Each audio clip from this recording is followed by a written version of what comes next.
welcome to part 3 of this installment. Yes, and this is Female Prisoner Scorpion Beast Stable.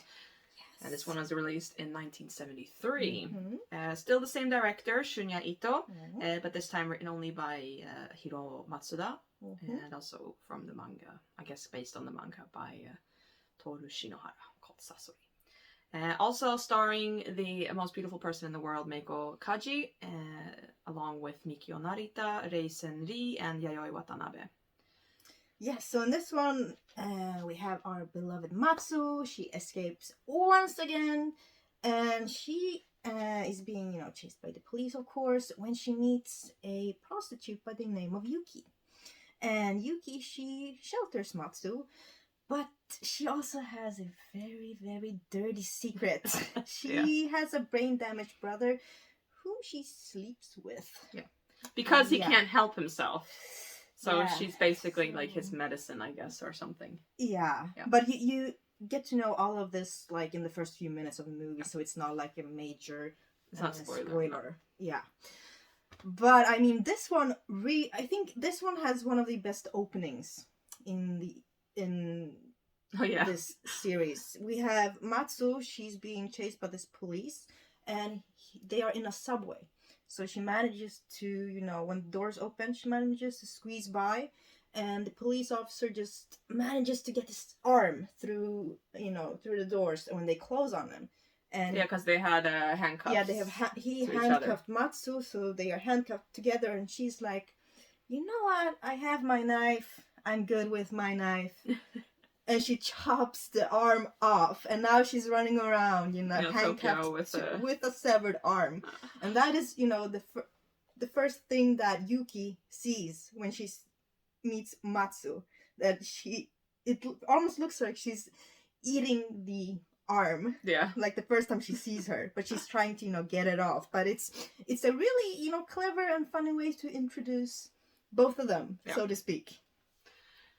Yeah, and this one I feel is a little bit darker in general than the first two. I mean, all of them are dark because all of them include, rape and abuse and all this type of stuff. But this one I feel has an extra sort of darkness to it. It goes deeper. It has another layer to it.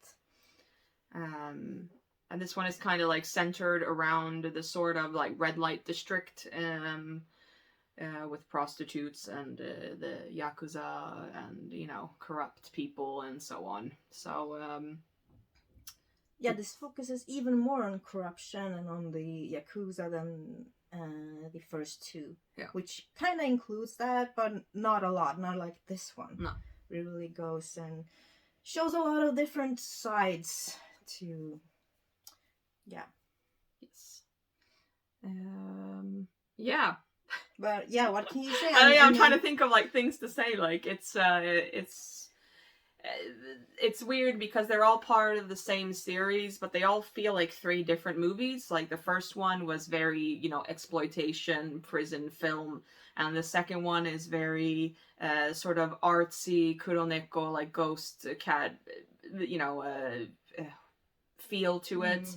And then this one feels more like a criminal sort of Yakuza gang film almost. Yeah, but I do like that they are so different. Of course, because if it had just been the same thing, they'd be like, okay, kind of what's the reason? I mean, we do have the repetitiveness of her escaping, of course, and then being caught and stuff like that. But I don't know, I kind of like that. I like her escaping everything, and then she's like. I do wonder though. Like the first film, she did actually like have a reason to kind of escape, but the other 2 films, I'm like, why is she like trying to escape all the time? Like, what is she? Because it's not like anything about her.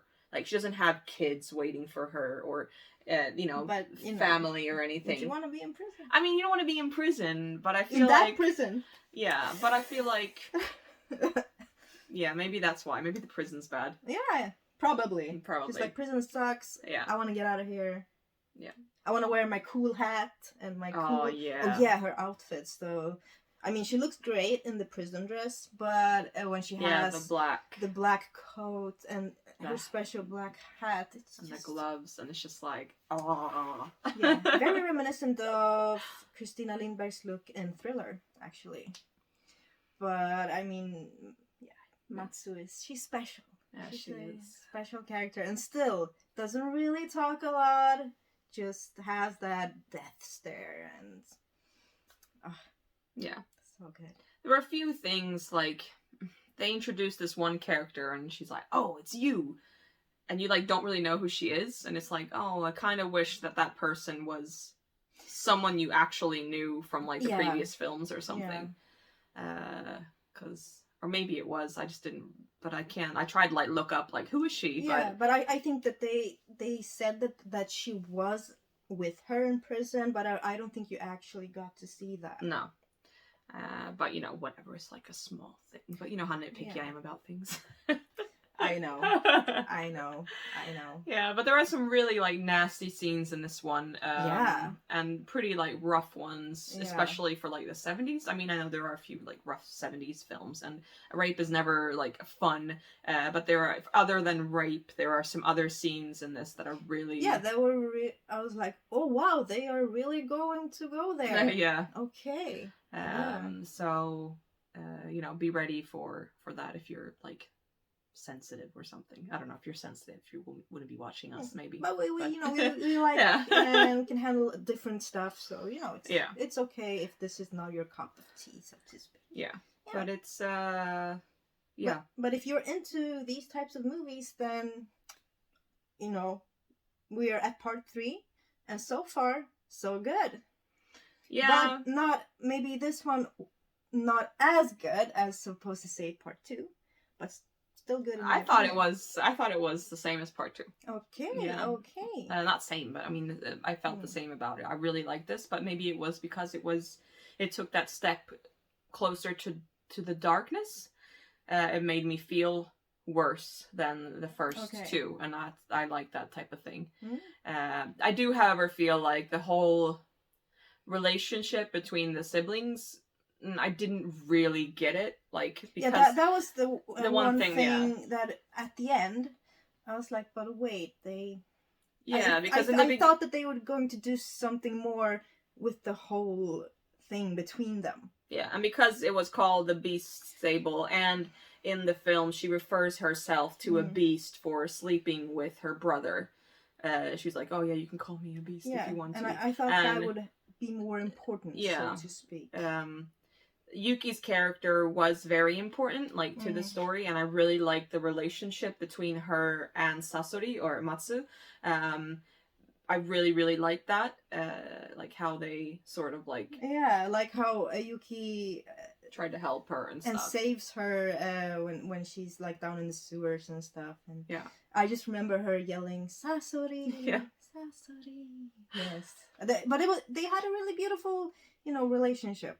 Yeah. Good friendship. Yeah. It was just the brother thing that I didn't really understand why that was in there. It kind of felt out of place. Yeah, because I was like, okay, they maybe it was just for shock value or something. But I thought they have put this in here because they are working towards, you know, a really climactic thing, you know. Yeah. But then that kind of didn't happen, and then something else happened that with a person who wasn't really involved in the same way. But that was just to... Yeah, for other things. But yeah, it was just that little thing that I thought could have been done a little bit better. Otherwise, I really enjoyed it. And I think the police officer in this kind of had a better reason to find her than in other films. It was crazy. Like, his arm just got chopped off and he just went to work like 5 minutes later. You know, hardworking Japanese men. You gotta, you know, arm cut off, get to work. Like, no big deal. Of course, police officers as well. They got to be tough, you know. Yeah, I enjoyed that, and I really liked it. So I'm gonna give it an 8 out of 10, like I did the second film. Nice. Well, I will give this one a 7 out of 10 because of that whole nothing brother thingy. But we have to check out the cover for number 3, and this is a cool one actually. Yes. Lots of colors. Colors. Probably, you know, depiction of a beast here. But yeah. Yes. It's I enjoyed it anyways, and I hope you guys also enjoyed it. Maybe if not, let us know. What did you like about it? What did you like about it? Let us know what you think about all of these movies. Yeah. And in the next video, we will review the last one. Oh no! It's the last one. But we hope you have been enjoying all of these reviews so far, and we will see you in part 4. Yes. And stay horrific. Yes. Bye.